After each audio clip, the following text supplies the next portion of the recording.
right, everybody, welcome back to another episode of the Fearcast. This is the podcast dedicated to OCD, anxiety spectrum disorder treatment, and getting your life back. My name is Kevin Foss, and I am a clinician specializing in anxiety and OCD. And I just want to welcome you all to this very special episode. For those of you who are new to the podcast, this is a question and answer based podcast where if you have questions about anxiety, OCD, any manifestation of any of that stuff, and about treatment or about loved ones or about how it all works or about how to get better from it.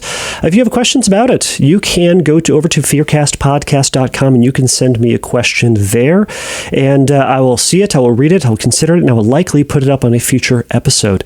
So this episode is a little bit different and a little bit special because on this episode, I was so lucky to be able to have Stuart Ralph of the OCD Stories podcast on, and he gave me some time to chat about OCD, to chat about his experiences with the podcast, why it started, how it developed, what surprised him about his podcast, different episodes he talks about, and what was good, what was fun, what was difficult, what was intriguing, what was illuminating, and I got to spend some time chatting with Stuart today, and it was a fantastic, I think it was a fantastic interview.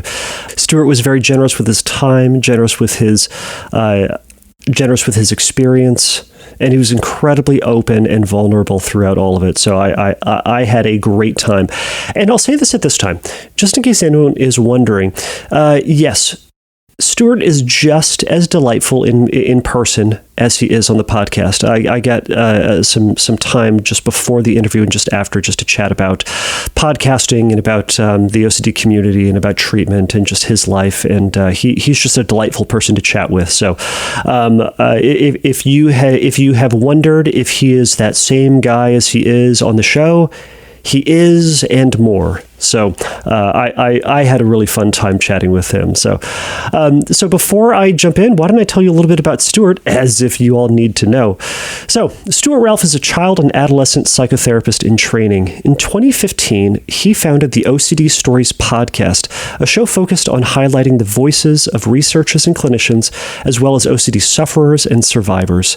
To date, the OCD Stories has been downloaded over 3 million times.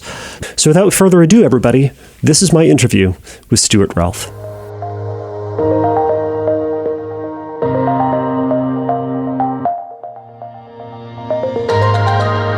All right, Stuart Ralph, thank you so much for joining us for the episode of the Fearcast. This will be a unique episode to have a little bit of a crossover of two different, but kind of at the same end, focusing on OCD and anxiety disorders. So thank you so much for joining us for this episode. It's really good to be here. Thank you for the invite. Yeah, of course. Well, so you've been doing the podcast. You've been doing the OCD Stories since 2015, and during that time, you've helped to amass an incredible database of information for clinicians, for clients, for family members about what the disorder is, different conversations, different experiences about the disorder, and I think you above a lot of folks will have or can likely have a really unique perspective into treatment, into the experience of OCD. So I really was appreciative that you agreed to be on the show to talk about this experience and share a little bit about what you've learned in the process. Yeah, no, absolutely. Yeah, I'm happy to do that. And do you want me to just kind of reel off now, or would you? Well, I'll guide the ship a little bit. So how about please? Could you tell us a little bit about kind of you and your life and what led up to you wanting to start the OCD Stories? Yeah, absolutely. So my own kind of OCD story. The earliest memory I have was actually in America. So obviously, if people aren't familiar with my work, I'm British. I live south of London, and actually at that time, at the age of 7, I was living on the south coast of England. So it's almost as far, if you went any further, I'd be French on that south. And And we went to Disney. I always get this wrong whenever I'm at the ISTF conference, and I always get corrected by people. It's either Disneyland or Disney World in Florida. Do you know which one it is? That's Disney World. Disney World. I think I always say Disneyland. So anyway, that's about 10 minutes from me. How is it? Yeah, but I'm a big Disney nerd. Y'all can't see this. It doesn't matter. I don't need to talk about Disneyland or Disney World for that matter. So I did see that in your bio on the website as well. Oh goodness! About Disney. So Disney World in Florida, and so we got off the plane. I don't remember too much. To be honest, I don't have really any memories. I have one or two memories prior to the age of 7, which I find interesting. I know some people don't have good memories before then, but I have such vivid memories of this age 7 when I first. So basically, we were it was a Denny's or a Wendy's or something like that. We had got off the plane. My dad was feeling sick because of jet lag and maybe bad airplane food. So he was in the hotel sort of sleeping, and my mum and my brother we're sitting there eating, and all I remember about that meal is feeling. Now I know it's anxiety. At the time, it was just a feeling of like dread and I guess nervousness. But I just kept getting repetitive thoughts of and visual images of seeing this tarantula kind of crawling on my dad, and it was going to bite him and kill him. And I just kept thinking, I need to tell my mum. Because the belief was he is going to die. It's real, and it's going to be my fault because I could have saved him. I could have said something. Well, I didn't say anything. He was fine, obviously. I don't know if I needed to say that. I'm sure everyone knew he was fine. Anyway, so sort of in the following few days, we had the pool in the hotel complex, outdoor pool, and I would just get these overwhelming urges or senses that there were sharks in the pool. Even though I could clearly see there was nothing in the pool. It was as soon as I went in the water, I was overwhelmed with anxiety, and I just sort of sprinted out of the pool, tried to get close to the edge. So what I would do, and it was Florida in June or July, right? So it was ridiculously hot, right? Especially for me being British, we don't really get heat like that. And I'm a kid, so I want to be in the pool. I want to be having fun. Of course. So what I did was in the very corner of the pool, I mean, I'm doing this with my hands. I know no one else can see this. I would dive in and jump straight out. So it'd only be like 2 meters worth of water. Yeah. And then get as far away from the edge as possible, as if something was able to kind of grab me and pull me in. And a couple of times my brother like held me in the water, and obviously I was freaking out because to me, I'm in immediate danger. He found it funny, and I think my parents found it funny as well, which in hindsight, I find it funny, but at the time, like, it wasn't. It was a good holiday overall though, but those were my earliest memories. And then I'll try and cut some bits out, but I always tell that because I think it's important to share like that first kind of, and then, in childhood, there was lots around old objects, and it would be like antique paintings, old paintings, antique objects, even like old buildings would just trigger me for some reason. Even today, like they weird me out. They don't cause me any problems, but I just get a weird feeling, you know? And I used to walk. There was a few things actually. There was like this copper, old teapot, maybe from like 100 odd years ago, that my mum had on the staircase. We'd had to walk past, which didn't help me because I had to walk past it every day.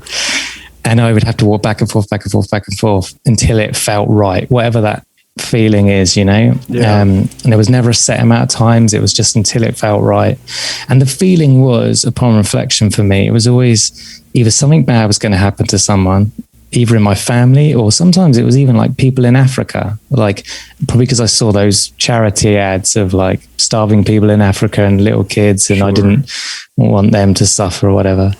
But there was this other feeling of like, if I don't walk past it right, I'll never be with my family again. And not in a literal sense, I'll still be with them, but in almost like a different dimension.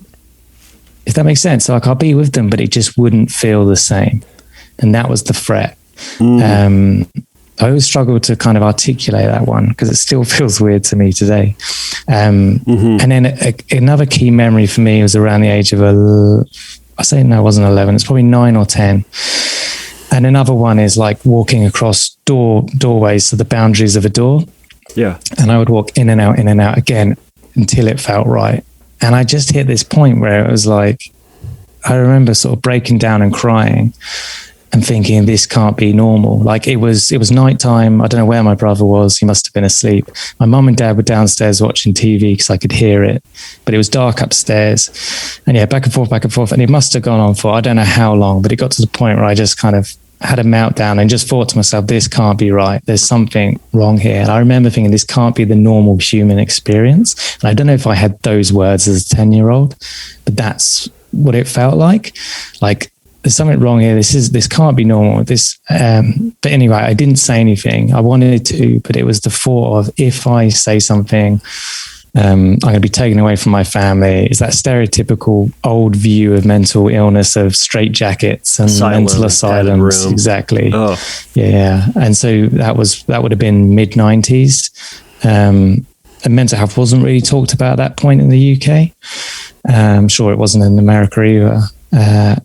And anyway, so I never said anything, kept it to myself. And then as I got older in my teens, there was more stuff around sort of sexual orientation, worries and stuff like this.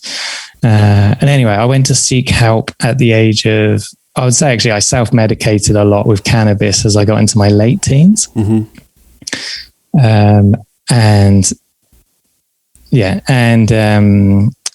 I went to the NHS, National Health Service here, and they were probably even more underfunded then than they are now, because they've invested way more now, even though it's still not enough. But anyway, so I went there and I had a couple of assessments, psychiatrists and clinical psychologists, neither OCD specialists. And they basically said, it could be OCD, but we don't think it's severe enough or causing you enough trouble yet. Where, so they were like, we recommend these sort of OCD self-help books, go away, try them. If they don't work, come back and we can look at CBT or something. Uh-huh. And I'm thinking, I'm 16 or 17 at that point.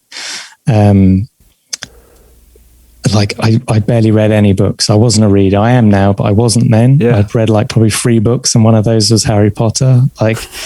Those are big books, to be fair. Yeah, well, it was the first one, which is the smallest. Okay, but, fair. Obviously I read books at school, but like of my own accord, right. I only ever read a few. So the chances I was going to read a non-fiction self-help book was like next to none. No. They just wanted to get rid of me effectively. And I did actually request my notes, which you can do here about 10 years later. And like I was reviewing it and there was so many mistakes, as in no OCD assessment was done, as in like a Y box or anything like that. Right. Which you don't even necessarily need to do if you're a specialist, but they weren't. Anyway, it is what it is. But I continued to struggle for about another 10 years. And in my 20s, actually in uni, it was there.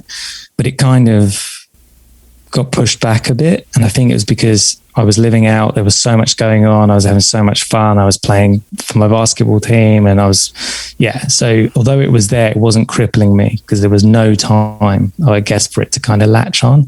And being at uni, I was drinking all the time. So that probably masked it as well. And then, when I kind of went out into my career, it kind of started coming back with a vengeance, but this time with sort of relationships. Any kind of dating life or any relationships I was in became extremely turbulent because of anxiety for me. And lots of sort of real event stuff actually started torturing me in my sort of mid to later 20s.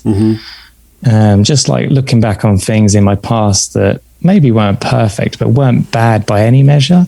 But the OCD would latch on and be like, yeah, you're the worst. But yeah, exactly. You're any kind of evil figure. I don't want to name them, but yeah. And it wasn't until, so my now wife, I started dating her, and I just started, I went privately basically. So just before I met her, I was like, something needs to change. I can't deal with this anymore. So I went privately, saw a couple of different people that helped. And then I met my wife, and it helped on certain things, but I hadn't really approached the relationship OCD. because to be honest, I didn't even realize it was a problem at that point. I just thought, oh, I don't know what I thought. And yeah, so I met my wife, we started dating, and literally for like the first 6 months of us dating, it was just constant anxiety. After about 4 months of dating, I kind of told her, and I was just like, I can't live like this, you know, I'm just a wreck, you know. I was losing weight and everything. And oh goodness. Yeah. And she just said, look, you know, let's take a break, but let's meet in a couple of weeks, you know, once you've had some time to clear your head. And she listened to me. I kind of had at this point, as I'm older, like as a kid, I cried. Yeah. But, as an adult, I even today, I really struggle, to be honest, to kind of let go. Yeah. And, yeah, I was just a wreck. I was just kind of crying everywhere. And she listened, didn't kind of jump in, just listened, which is, she doesn't do that anymore. She just jumps in there. But, you know, back then she did. But that was really helpful. And yeah, so it was after a few days, it's like, do you know what? This is anxiety. I do really love her. But we met up and then I just made a commitment. Okay, I need to figure this out. So I just went hell bent on reading and researching and everything. And then, yeah, that led me to starting the podcast. Really was, I guess, the story of that was I was just sitting on the kind of edge of my bed, again, feeling really like beaten and just thinking, right, well, if I'm going to suffer, then someone else might as well benefit kind of from my suffering. And it wasn't the podcast, it was originally a website just to get people's written stories. That was the sole reason for doing it. And then sort of 3 months later, I was like, I want to do a podcast. And that's how it started.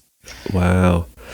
How come you settled on, or you eventually got to the idea of doing a podcast as opposed to a YouTube channel, or just continuing on with the blog? Yeah, so I did for probably the first year and a bit. I was recording the videos as well, and I was putting the videos on YouTube. No. And then I didn't actually, because I was training at that point to be a therapist with children, I didn't want because I was recording it in my kitchen and my living room, and I didn't want the kids seeing it in. So I've stopped that, which some people weren't happy about, but is what it is. But yeah, actually, because I'd done a podcast, my background's in marketing before I retrained. And specifically, I did a podcast on marketing ethics, which isn't live anymore. But that's where I developed the skill set to do it. So it was a natural kind of conclusion for me to think, let me do podcasts. And I'm not a big fan of like showing my face and putting myself out there. I have no interest in fame. So podcast fits me a bit better because you have a bit more anonymity. Right. And I mean, one of the advantages of the podcast is certainly, you know, you'll never have to wear pants and no one will know, as you're not wearing pants right now. That's for anyone. I haven't since COVID started. So fair enough. For anyone out there who's listening, I'm assuming is wearing pants, but I'm just going to give the benefit of it. All right, fair, okay. Just triggered a few people. Yeah, well, you're welcome then, everybody, for the trigger. Anyways, this is a good opportunity to accept the uncertainty. Moving on. Exactly. So as you've started the podcast and kind of as you're getting into this, what were you hoping to accomplish through it? Yeah, I'm trying to think. My initial kind of motivation was two things actually. One was selfish. One was okay, that I'm trying to figure out my own problem here. Use the word problem. And I want to speak to sort of great minds and people I find interesting. And because at that point I was only interviewing therapists and researchers because I was really trying to get answers. And also I was like, if anyone wants to listen, then it'd be great for them to get answers too. But I had no hopes of any large amount of people listening. Like I had no intention of it being anything special or big or anything like that. And then over time it changes. I want to hear people's stories and I want to give them a platform to share their stories as well and be heard and all of that. So now I kind of do a combination of the two. Right. Yeah. For anyone who's unfamiliar, and I can't imagine there's anyone who's listening to this podcast who has then not heard of the OCD stories, that, yeah, you do have a really good balance between having professionals on, researchers on, clinicians, and also having individuals who are going through their own story. And kind of hearing what kind of it is interesting to hear the balance between here's the theory, here's what research is, here's how the conversation of treatment is developing, and here are people who are doing those things, putting those things into practice, and seeing the fruits of their work. Exactly. I mean, like I enjoy interviewing clinicians because it gives me a chance to geek out and ask some questions. Because, as you know, I'm finishing my own training now, so I'm still in full learning mode. Right. I hope to always be in learning mode. But it's like having another university lecture, interviewing someone, so that's really fun for me. But then I'd say I actually learn as much, if not more sometimes, from actually people's stories, because they tell you something that the literature or a randomized control trial would never say, or, and you pick up, and when you hear that 5 times, you're like, there's something in that, but it's not stated in the literature. Or don't ask me for examples, but this is the kind of, it's fascinating, I think. And I think it comes back to, from a research point of view, we've this is my bugbear, we've moved away from case studies. And case studies, they're not hugely robust. They're massively open to bias, but psychology is where it is because it started with case studies. And I think we need randomized control trials and more scientific studies, robust studies. But I think we need to bring back case studies more as well. Right. As at least a starting point for future research. Right. At the very least, those case studies will raise questions and something to say, this is happening, or we did this and this worked. Why did that help? What was the mechanism to make that thing work? Yeah, exactly. Yeah. Right. And I think for me, the podcast is my own kind of research tool. Because I'm still trying to figure it out, not necessarily for myself so much. I think I'm in a fairly good place, but like there's still a lot of people that get better, and there's some people that just don't seem to get better for whatever reason, or get what they want. And that kind of like drives me to kind of keep, and this is my research. So, right. Yeah. What were your inspirations for the show?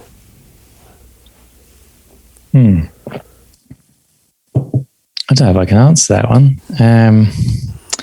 So do you mean like people that would have inspired me to do it, or? Yeah, either in, I know you certainly said that you had your podcast, but to the point about like having it specifically be about mental health, were there other podcasts or maybe even structures of shows that you would listen to, or that had influenced your concept of what your podcast, what the OCD stories was eventually going to become? Yeah, I can actually answer that one. So a couple come to mind. One is actually a health and fitness podcast, which is run by one of my close friends.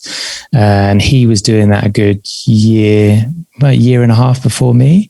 And he was getting some big name people on, and I don't know, just seeing his success and how much enjoyment he got from it, that kind of motivated me. Yeah. And also it was another person I could go to if I'm not sure how to record this or what mic, or, he was already done it. And the other one is actually, I was listening to a couple OCD podcasts. One was called the OCD podcast, which I don't even know if it's online anymore. And I can't remember the guy's name, but he did basically monologues about his experience. And I found that quite helpful. But I think that stopped a good year before I started. But then there was Living with Obsessive Compulsive Disorder. I was actually on that podcast before I started my one. And I used to listen to theirs a lot, and they interviewed people with OCD. Okay. Which actually, thinking about it, is probably another reason I only interviewed experts, because I didn't want to create a podcast and just replicate what they were doing. So I thought they're not interviewing experts, so that's where I can kind of add my value. But yeah, they're both nice people that run that, but they stopped maybe 5-6 months after I started. But I know they had another kid, and it was a husband and wife duo. Okay. So, but it's a good podcast, and I think it's still online. Okay. All right. Well, check it out, everybody. But yeah, I'm always curious about, where people got the idea to do their show and the structure of it. I mean, to that point, how did you, I'm trying to come up with my right question and try to find it in my notes, and it's just gone. So it's either going to come back later or it's going to be gone forever. But to shift over to a different question then is, did you ever imagine it was going to be what it is today? No, not at all. Like I said a moment ago, like I've definitely started things in my life where I was like, I want this to be big or whatever it was. But with the podcast, it was purely just, I'm struggling. I want to find answers and I want to help anyone else who wants to listen. Right. Like that was the only thing going through my head. There was no numbers. There was no goal. There was no, and I'm quite big on goals, on setting goals and all of this, but I had no goals for this. It was just, I was driven by a passion as opposed to like a desire for achievement or anything like that. And I think that's evident as well, by the way. Your passion is one of the reasons that it has grown. Yeah, thank you. And I think it's one of the reasons it still exists, because I think, I'm not against quitting. There's many things in life I've quit and will continue to quit in the future. But the podcast there's times when, I'm sure this, you do not feel like you're recording an episode, or you don't feel like editing it or getting it live on the time you said you would, or a million other things. Right. But it's that commitment to the listeners that was like, drove me through. And when I was really feeling inspired and passionate about it, it was brilliant and still is. Absolutely. So when you first got started, was there, who were you hoping to get on the show? Kind of like, what was your like biggest get, or like the fantasy person that you had or that you wanted to get on the show? Yeah. Well, I say at that point, I was still really like new to the industry and community. And even in 2015, people like yourself and other OCD therapists just weren't online. They didn't have social media. And if they did, they didn't have many followers compared to, say, now they're almost like celebrities, Right. Within their space. Yeah. So I didn't know many. I knew some of the people that I'd read books on. So like Stephen Hayes was someone I did have in mind, and I just thought, let me try my luck. I released 2 episodes, I think, at that point. I thought, there's no way he's going to say yes, but he did, and he gave me like 2 hours of his time, and incredible. So I was really, really honored that he did that, because I was effectively, I don't say a nobody, but like, I guess the point is, loads of people start podcasts and they quit after 5, 6, 7 episodes, right? It's just, I'm not criticizing them. It's just what it is. It's a lot of work. So he could have looked at me. He's a very smart man, and been like, well, I'm not going to waste my time until he's 50 episodes in and shown some commitment or anything like that. But he didn't. He did it. And so that was really cool. So he was definitely, I'm trying to think anyone else. John Hirschfield at that time, because I'd read one of his or 2 of his books. So I wanted to get him on, but he came on in like episode 6 as well. Yeah. So I think the first sort of 20, it was just usually people like, I've read their books, and that's how I knew about them. Because again, like social media wasn't as big, or wasn't at least big for therapists. Right. So with all those people that you read their books and you wanted them to get on, are there still people that you want to get on the show that you haven't gotten on the show yet? I will say people have been actually, like, most of the time they say yes. It's very rare people say no. It's very rare they say no, but they do ignore your emails, which is a kind of a no. Right. But do you know what? Probably. So there's like Eminem, right? Obviously the rapper. Yeah. He, in my childhood, his music was big for me. Like he really, when I was feeling down, listening to one of his earlier albums, like really got me through it, I guess. So that has a special place in my heart. And he apparently has OCD. And if it is proper OCD, then if he ever wanted to come out, so to speak, I would love to have him on the podcast. It'd be good for downloads too. I'm trying. He's the one that comes to mind in terms of clinicians. I want to get Michelle Krask on. I don't know if it's Krasky or Krask. I believe it's Krasky. Krasky, yeah.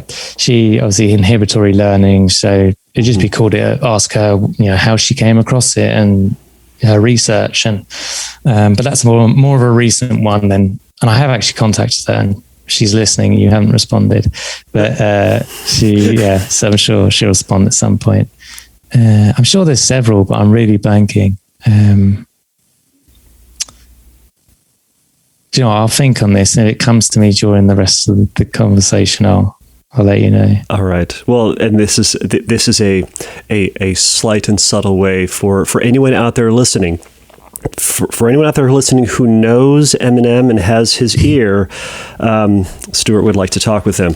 Exactly. I recently tried to message Howie Mandel, and I thought he would be an interesting person to talk to. But I think I might have done in the early days. Yeah. Oh yeah. Didn't get back to me. Didn't get back. Well, he hasn't gotten back to me either. So, Howie, if you're out there, I'd like to have a chat with you. Do Kevin's podcast first. At the very least, I want to talk to him about his stand-up. I grew up watching his stand-up, so that was delightful. So shifting over to the just kind of the nuts and bolts of the podcast, of your podcast. Throughout the interviews, what have you learned about OCD treatment? Now, it's such a broad question, but perhaps a better way to ask that is, how has your view of OCD or OCD treatment changed or shifted since starting the podcast? Yeah, a lot. And it changes all the time. I try and keep an open mind. I think sometimes I'm trying to be careful how I word this. Like sometimes the CBT community or the OCD community can be quite rigid in its thinking, quite black and white, dare I say. And I love CBT. I use it when I do therapy, but I'm trained integratively. So I will also think psychodynamically, and I'll think humanistically. If I work with someone with OCD, ERP is going to be my go-to tool. But I'm also thinking around other aspects of them as a human being. And I guess that's changed. Whereas when I started, I was 100% CBT. It's black and white. It's this, something's gone wrong in the brain, or just it's a learned behavior, and this is how we break the cycle. And, right. And don't get me wrong, I still partly believe that, because I still use ERP, and I use ACT. I love ACT. But yeah, my training probably hasn't helped in that. It was very, it was integrative, but there was lots of psychodynamic elements. Like we did an infant observation, which is the ultimate exposure for someone with POCD. Sure. I basically had to go to a family's home, sit in their living room and watch the baby and mum and dad interact for an hour a week. And that comes from, I think it comes from Tavistock Clinic in London. Like, I know it's John Bowlby in that, but it's very like the 60s. That's where it kind of originated from, I believe. And you're really learning from those very early ages how they connect and the impact that has on the young person, and how that. So we started really there trying to get into almost the infant's mind. And some people are going to be like, that's utter rubbish. And maybe it is, but it was useful. So my thinking, and then recently did a family observation where we had to observe family dynamics, and that was over Zoom because of COVID. Right. But I don't know. I always bring in people like Bjorn Winnicott. It just really helps me get a grasp. And then as a result, I went back and I read like Sigmund Freud's work on OCD and his view, and taking out like the sex stuff, the drive theory, and his formulation of OCD was just that it's trauma driven, and it's quite there's nothing too wacky about that. It kind of made sense. And so for me, I'm like, I don't necessarily, for me, it's like it's partly genetic, partly like trauma for not everyone, because I don't want to trigger people, but like, and I think we get hooked up on that word trauma. Yeah. Of like, it's something big that happened to me, right. Something really, really terrible. And it's like, actually, it could be like, you know, sibling bullying in the family. It could be just general bullying. It could be rupture within the maternal relationship, or just anything. It doesn't have to be big, but if it's minor and it happens and happens and happens and happens, there's something potentially going to rub there. And how does that impact and shape? And there were definitely, if I look at when I was 6 or 7, before OCD Kit, there was definitely a couple of things I would say were traumatic. Well, one was quite traumatic in the sense that my nan died. And for a 6-year-old, who knows how that was processed in my brain? Right. Yeah. And especially if my family weren't emotionally talking about it or anything like that. And the other one was, well, I don't want to share the other one, but it was more minor, but it was more consistent. Yeah. Yeah. And it's played out in my life as well, which is why I kind of think about it in terms of a relationship. And yeah, so I guess that's where that's for me, it changed actually as a professional. So I try and keep an open mind, but I'm still going to use ERP and ACT. I'm just going to, I guess what I'm saying is I realize that OCD is part of the person. It's not this separate thing. Right. It should be treated as such. And yeah, but then in terms of like the podcasts, obviously I was very much about habituation with ERP. I'm much more about inhibitory learning now. I love ACT. So the whole ACT view of OCD has changed. Actually, to be fair, I covered that from the very early days, but I would say it's more firm in me now. But yeah, like I've covered like inference-based therapy, which does a fair amount of research for OCD, a little bit. I'm not saying I don't use that, but I cover it because maybe it will work for someone, you know? Right. That's the other thing. Like I've got a couple of other podcasts lined up that I think some people in the community, therapist-wise, are going to hate me for doing it. But I think for 1 or 2 people, if it shifts something, that's amazing. And if the rest just don't like it, that's okay too, you know? I'm not saying this is the way. I'm saying here's just a thing. Use your intelligence and curiosity, and if you don't like it, that's cool. If you do, great. Right. Right. And I think to that point, there's something really important about that line of thinking. That we just say, this is the magic approach. It's going to work for everyone. It's what you do. It's what fixes people. Yeah. But what about all those people that it doesn't quite fix or doesn't quite reach, right?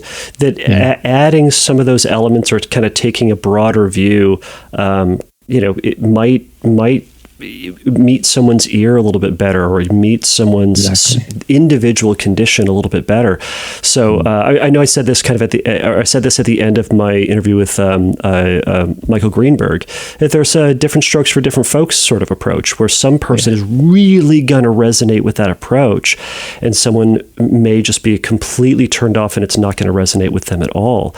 But I think starting with a baseline of CBT, ERP, and then adding elements in as necessary. At least that's been the approach that I've taken.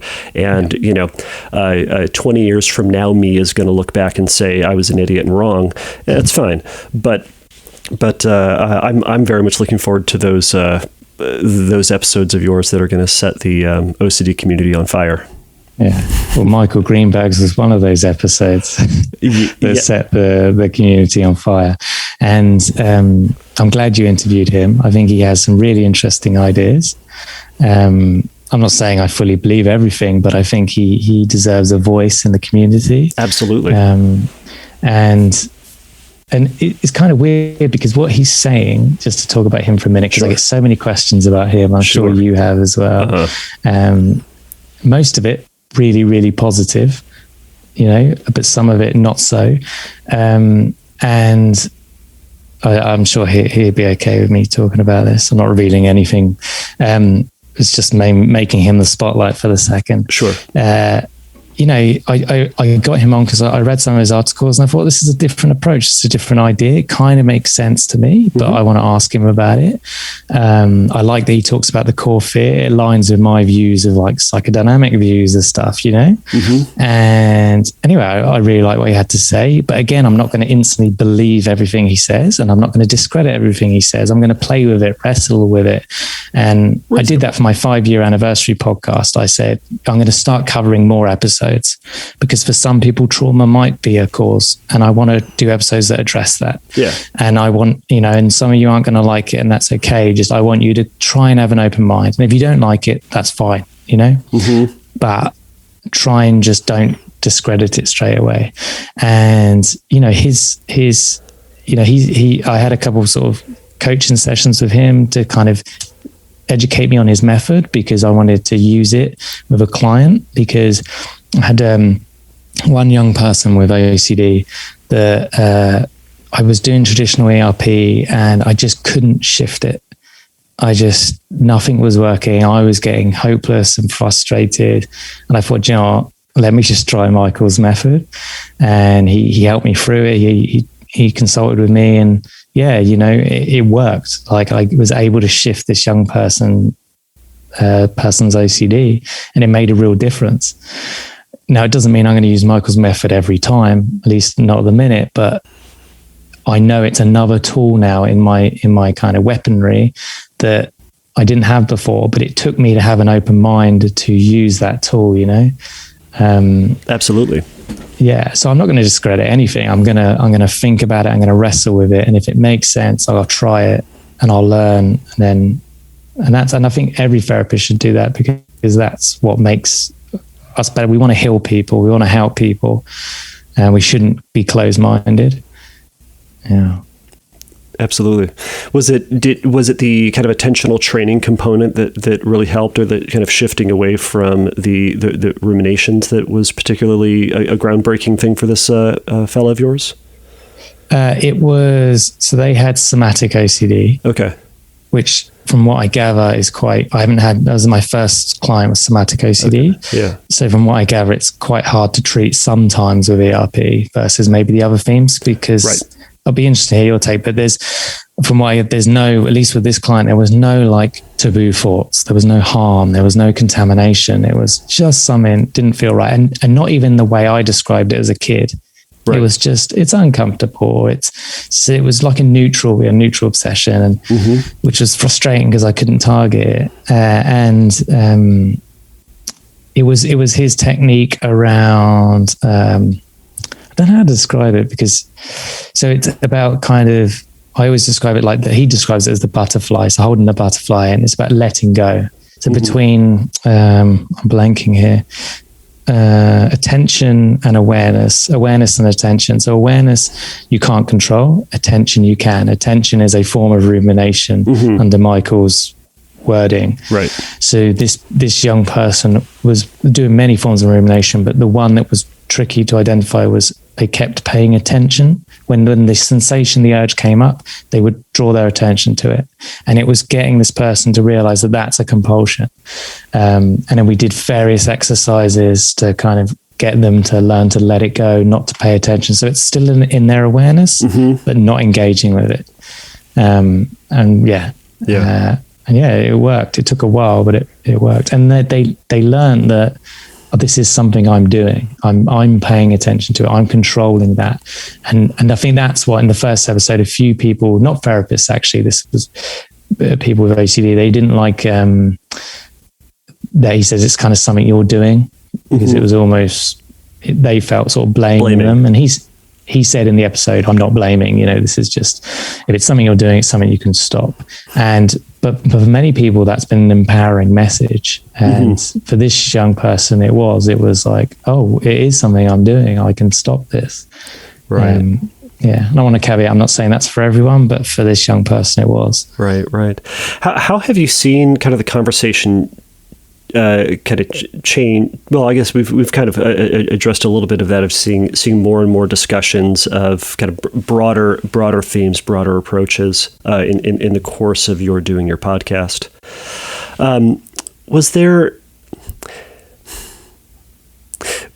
Was there any episode or any interview that you did that kind of spoke to you personally or kind of gave you unique insight into the disorder and or its treatment? Yeah, there's many. Because sometimes a story episode, someone will say something, I'm like, oh, I used to do that, and I've completely forgotten. So it helps me kind of formulate my own story a bit better. And then experts, in the early days, just learning about ERP, it was my training before I was doing training. So each one of those episodes was enlightening. And then when inhibitory learning came along, that was enlightening for me. One episode in particular, which actually was the episode I thought would cause the most controversy, and I had 0 negative emails or tweets about it. And it was with Pete Weiss, who's a therapist in Seattle, and he was talking about merging contemporary psychoanalysis with ERP.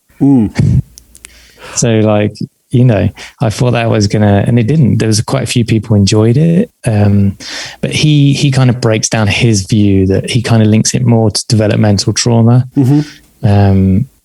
And about healing the whole person while doing ERP. And that was really interesting. And he talked about Philip Bromberg, who's a contemporary psychoanalyst. I think he died last year or 2019. But he talked about the committee of the mind, which is you have the funny Kevin, the sad Kevin, the intelligent Kevin, the compassionate Kevin. And it's about and you have the OCD Kevin. And then it's about raising the more compassionate voice or the intelligent one, not intelligent one, but whatever it is, and trying to drown out the OCD voice as a kind of concept. He explains it much better than me, but that was really, really interesting to see that OCD isn't this bully, which is what I saw it as for many years. Right. It's not this bully. It's not this evil thing. It's just a part of you. It's one aspect of you, and you can kind of calm it down and sort of drown it out of it. And I really like that as a view for people that don't want to see it as a bully. And it's okay if they do, but it's another alternative, I think, because I think that the go-to narrative is it's bully, it's evil, it's mean. It's just us. Yeah. It's our brain, Right. And as soon as we say it's evil, we're saying something about us as evil. Right. Or it's this adversary. It's this, you constantly have to be at war in a sense. Yeah. And but it's interesting because I've also worked with folks who have had that, or who have taken on that. Maybe adversary is a strong word for it, but it's this. It is this, thing that is serving as a negative force in their life, and taking that approach or taking that mindset has been helpful for them in terms of that kind of externalization approach. Yeah, it was absolutely helpful for me in the early days, seeing it as a bully, as something I needed to fight back against. So I'm not discrediting it. I think it's a wonderful view. I just, at least for me, speaking from experience, after a few years, it was like, I don't even know if this is helpful anymore. And one view I started to do, which is slightly different to Pete's, is I saw almost the OCD as this little scared child. Yeah. That it was behind me just shouting, trying to get my attention because it was terrified. So I've taken it from being this mean thing to this thing I need to take care of and need to not protect, but nurture and give compassion to, because it's not going to harm me. It's a little child, and it's only screaming because it's terrified. Right. And then you feel sad for it, and it's that shift. So for me personally, that helps a bit better. Yeah, that almost fits in really nicely with Stephen Hayes' approach of ACT and kind of taking compassion on that rather than coming at yourself with this aggressive judgment, angry voice. We kind of can take this compassionate, calm, loving voice and bringing ourselves in despite this thing that's going on. Absolutely. Yeah. Was there an episode that surprised you the most? I know you kind of said that you expected that one episode to kind of blow things up, but it didn't. Yeah. It kind of surprised you in the other direction. Was there anyone that surprised you at all? Yeah. I mean, I'm always getting surprised. Michael Greenberg's was quite surprising in a good way. Yeah. I mean, I wasn't expecting anything bad. It was more pleasant than as in more insightful than I expected. I know a lot of my episodes have been like that. I'm just trying to identify. Yeah. Do you know, it's that I know there are, but I can't pinpoint it. It's always, I'm sure you notice when you come off an interview and you're just like, that was a brilliant conversation. Mm-hmm. Like, and that's happens a lot. Sometimes in story episodes, sometimes with professionals. It's usually when it's a topic that's slightly different. That's like, I haven't just got someone on to talk about ERP. It's like a nuance of ERP or a really detailed area of it, or it's compassion in a specific area. And that's what gets me fired up because that's when I'm learning and that's when I'm most kind of engaged. But yeah, I can't give you any examples, unfortunately. That's totally fine. Yeah, I had that feeling that you're talking about. When I interviewed Father Tom Santa of Scrupulous Anonymous, if you're familiar with that group. Yeah. And I remember doing that interview, and I was interviewing him I was in my kind of spare room, which is the music room at the house, and we or the junk room as sometimes is, and I just ran out, and I was like, I need to get the external hard drive to back up my computer right now, like just in case something weird happened to my computer, because it was such a wonderful interview. So yeah, I know that feeling. I'll check that one out. Yeah, it was surprising because obviously he's a Catholic priest, and talking about scrupulosity, I had very much expected there to be more. I expected to be something that it was absolutely not, and it was a pleasant surprise, but also incredibly insightful into the approach that one can take with religious fears. So it is one of my favorites, but that is not to disparage anyone else, nor this one. How has your approach to interviewing changed over the course of the show? Yeah, it's been a more natural progression. I don't think I've worked on it maybe as much as I could have. I try and do less ers. I just realized I was doing it there. And like ums and stuff and fillers. See, I'm trying to be better in that area. I just did it, and now I'm going to keep doing it because I'm hyper aware of it. Now you're attending to it. Yeah, exactly, yeah. And just lean into it. Yeah, exactly. Yeah, but I would say where it's mainly changed is I listen way more. And I think in the early days, I still listened, but a couple of reasons for that. One is my training, being in therapy, I listened quite a lot, especially obviously in assessment, especially if I'm working with, because I don't just work with young people with OCD. If I know I'm not going to go the CBT route for a client with something else that I don't think needs CBT, maybe they just need to be listened to for like 6 to 8 weeks, right, in a therapeutic way. So that's developed that skill in me. Mm-hmm. And so I do that more on the podcast, but also I realize that when I do that, people share way more. Yeah. And you'll probably find this, like they'll pause as if waiting for me to respond, and then I just stay silent, and then they keep going. Yeah. And then you get more good stuff. And when they're truly done, then they're done, and then you jump in. Right.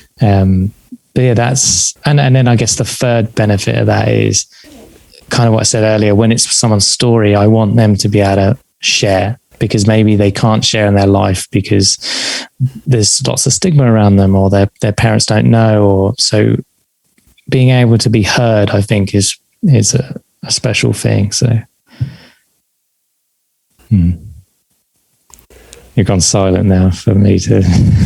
All right, I'm not going to do that to you. But what is, you mentioned the ums and ahs, and I in the course of my doing the podcast, I initially tried to edit those out, and then of myself, and then I just stopped because I say and now all the time, and I hear it, and I'm sure everyone out there hates it.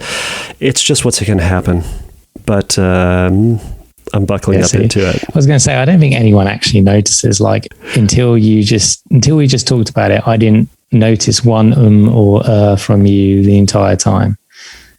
So I think our brains filter that out. It's like it does. I mean, going back to the somatic obsessions, the neutral obsessions, that's one of those neutral things that you and I might hear, but the average person doesn't care. And when you turn your then experimented listening to other podcasts that I listen to, and you hear those people say and ah and cough or you know, you hear the sound of their cup on their table, and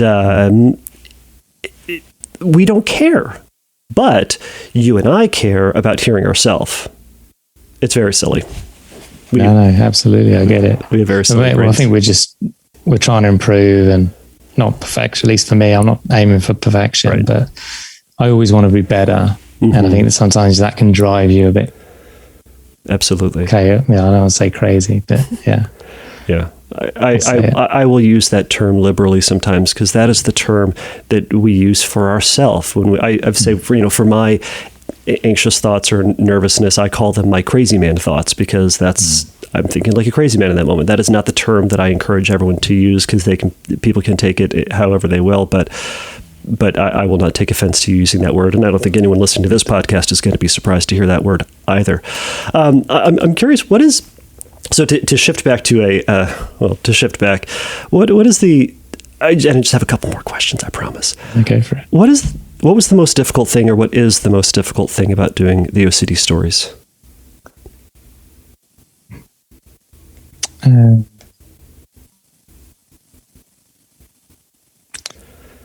The first thing that comes to my mind, I didn't want to say it's a bit of a boring answer. It was just, so early on, probably after about a month, I committed to doing weekly episodes. Like every Sunday, without fail, they were going to come out.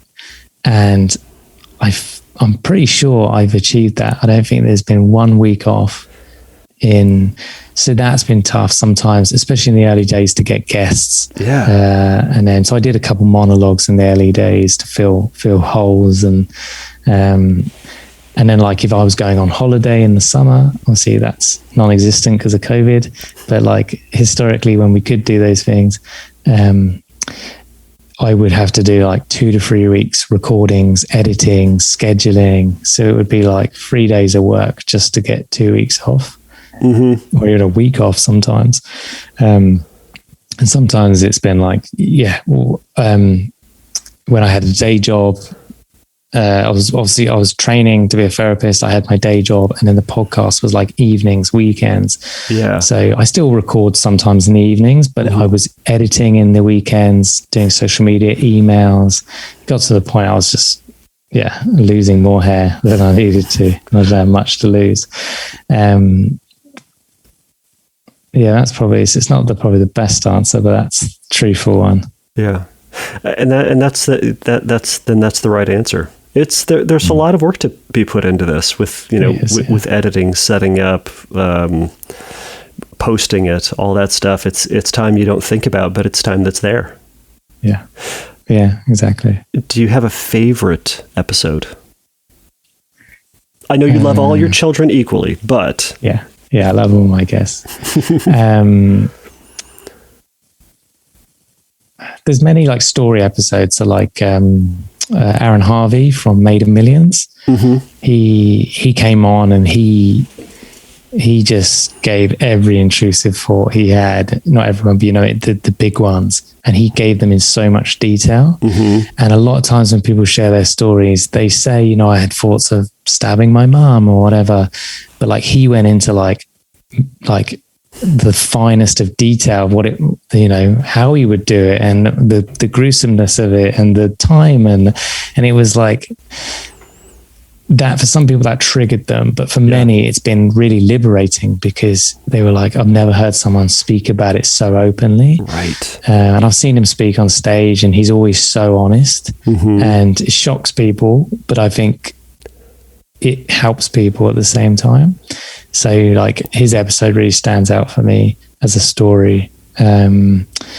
Therapist wise, like the Pete Weiss, the contemporary psychoanalysis and ERP one was just because it was the first person really talking about ERP is great, but also maybe it's this as well. Mm. And I just, anytime anyone talks from that open-minded place, they have my attention. Yeah. And Michael Greenberg's first episode was really eye-opening, because again, it was that fresh perspective on ERP. Right. And kind of, as you said before about ERP being great, but it doesn't seem to help everyone, at least according to the studies. There's some people, so, and he said that, doing RFEP, ERP, which is what he calls his method, we kind of put ERP on this pedestal. And the problem with that is it stops us looking at how it can be better, right? Because it's the gold standard. It's perfect, and it's not. It's gold. It's not platinum, and that's where we need to get. So for him, his episode really kind of brought that home for me. Stephen Hayes, I have to say, because that was one of my early ones, and he's just an incredibly nice guy, good storyteller. John Abramowitz, all of the Johns of OCD, they're all really good. There's a lot of good Johns out there. Yeah.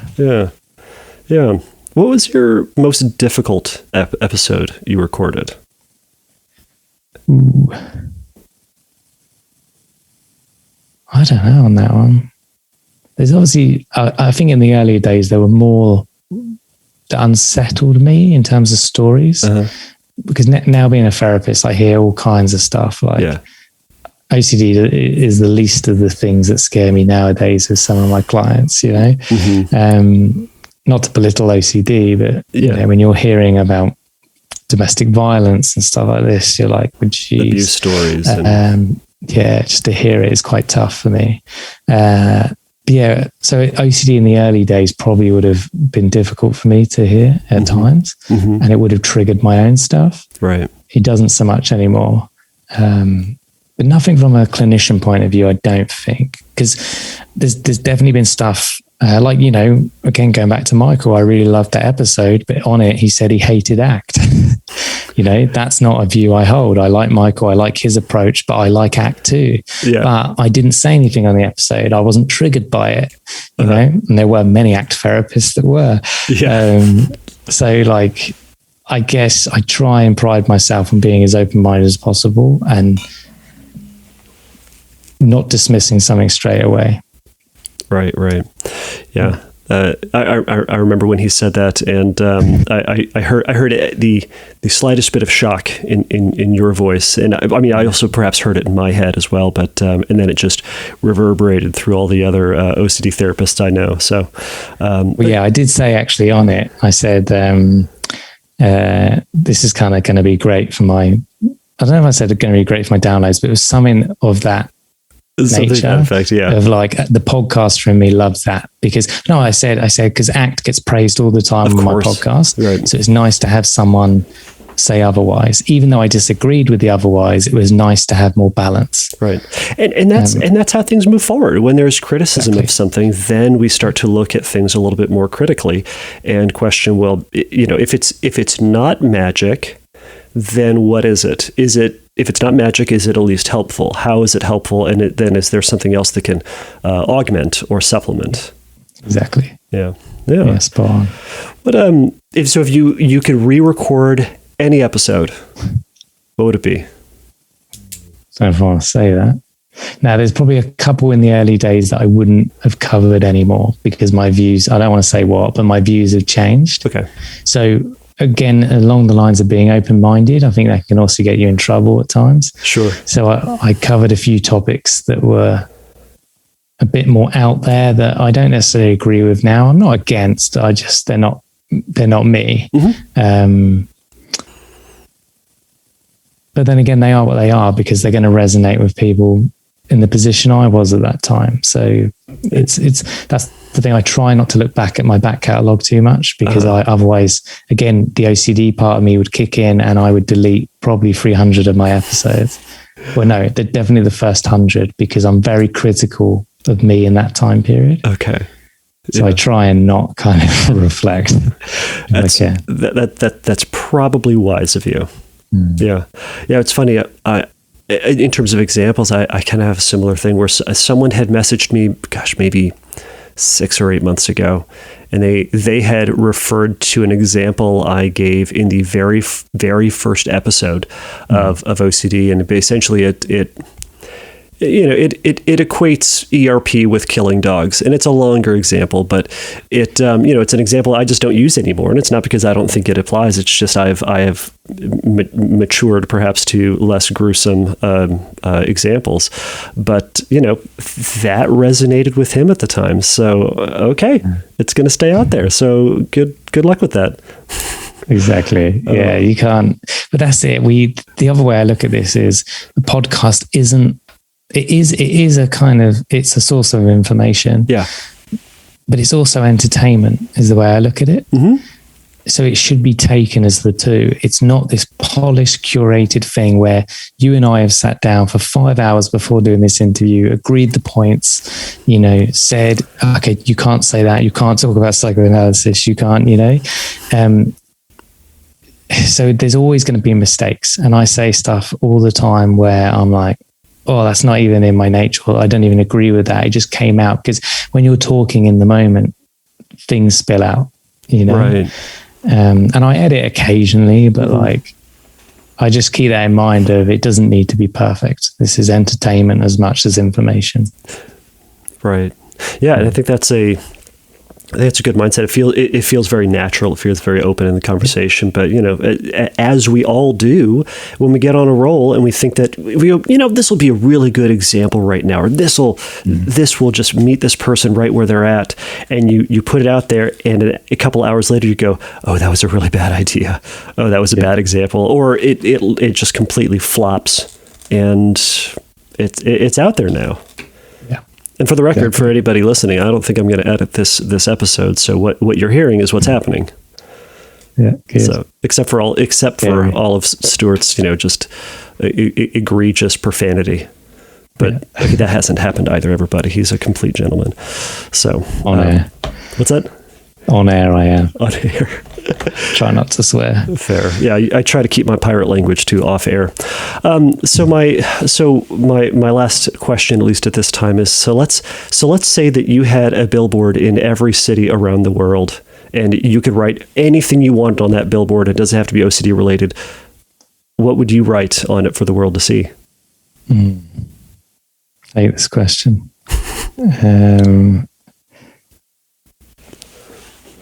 Oh man, so much is flooding in. I hate this question, and yet it shows up all the time. I know. The first one that came to mind is be kind, but then I struggle with that because it's not as simple as that. And I guess what I mean is very simple to be kind, but it's not as simple as telling people who are having a tough time to be kind, because we have so much. Like you use the word baggage. We have so much baggage that we need to work through to be able to get to a headspace to be kind sometimes. So I don't know, there'll be some kind of message around maybe the importance of therapy, because I think we all have, I think Winnicott used the term the walking wounded. Mm-hmm. Like most people are walking around wounded and they don't necessarily realize it. Right. And I think pointing that out to people and just being like, you don't have to be in the DSM to need therapy. Mm-hmm. The average person can benefit greatly from therapy. And I think we all deserve it, to be heard and listened and helped through even the minest of things that may be a thorn in our side, stop us from applying for a certain job or asking for a raise or connecting with a friend or being able to apologize for something, So maybe some sort of billboard promoting the benefits of therapy for everyone. Right. And then be kind. And once you do that, then be kind. Yeah. I think that's a fantastic message for people to hear. Thank you. Well, is there anything else that you'd like to add at the end of this this conversation? No, I think the only thing I'd add is personally where I'm at with OCD, as in not my own personal OCD story. I think I'm in a fairly good position. Sure. Me as a therapist, the more I know, the less I know with OCD. That seems to be my growing thing. Don't get me wrong, if someone comes in my room, I'm fairly confident I can help them. But there's so much more for me, and I'm really in a journey of exploration at the minute. And I don't know why I share that. Just I don't want to give certainty to anyone. And lastly, I just thank you to you, because these have been wonderful questions and questions people haven't asked me. So it's been a lot of fun. That's fantastic. Well, I knew that you would have a ton of insight and a ton of experience just through your work, through your research, and just through your own personal interests. So thank you so much for taking the time to share that with the Fearcast. It's my pleasure, and thank you everyone listening. Absolutely. Well, until perhaps next time, have a good day.